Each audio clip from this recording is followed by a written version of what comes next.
भरदम जूता चप्पल सिएंगे।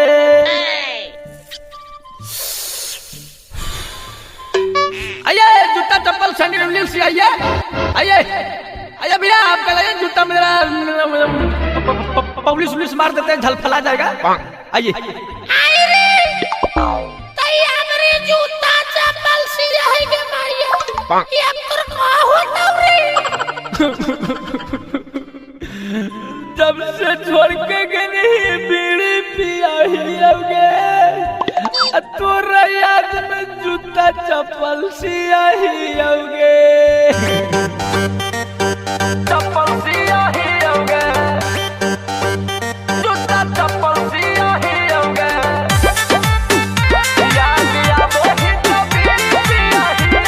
Nalanda recording studio Bihar Sharif.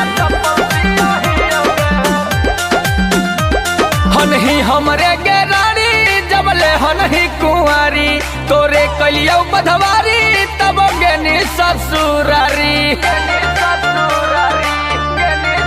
हे गे हनही हमरे गेरारी जबले हनही कुंवारी तोरे कलियो बधवारी तब गेनी ससुरारी।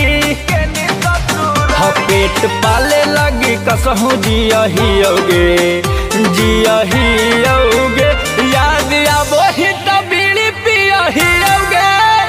याद आबो ही तो बीड़ी पिया ही होगे गनही जब से जूता चप्पल सिया ही होगे। याद आबो ही तो बीड़ी पिया ही होगे गनही जब से जूता चप्पल सिया ही होगे।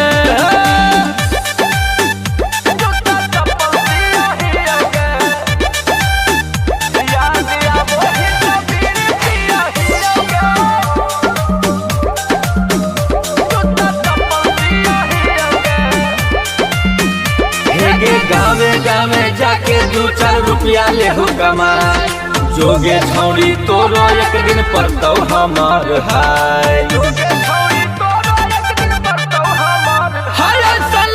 होगे छौड़ी मार के दिया तोरा धून हमरा कहनी तू कंगाल तोरा मिलतो नहीं पून। केरो मंगनी केरो से पैसा लेबो ही होगे तोरा याद में हम तो बीड़ी पिया ही होगे। तोरा याद में हम तो बीड़ी पिया ही होगे अगन ही जब से जूता चप्पल सिया ही होगे।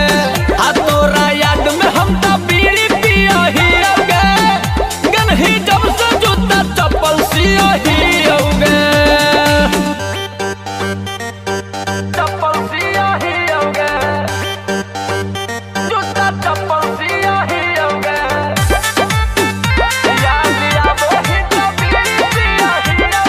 Nalanda recording studio Bihar Sharif. हेगे मारनी तू कुंदनवा के छौड़ी छतिया में बड़का तीर गनही ससुररिया बना के टिकिया पर हमार खीर। ये छौड़ी रवि राई तारा बाप देनी तू ध्यान हमरा बुझ लेनी छौड़ी तू तो कौन सा रावण।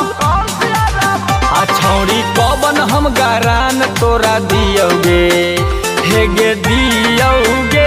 याद आबो ही तो बीड़ी पिया ही होगे। याद आबो ही तो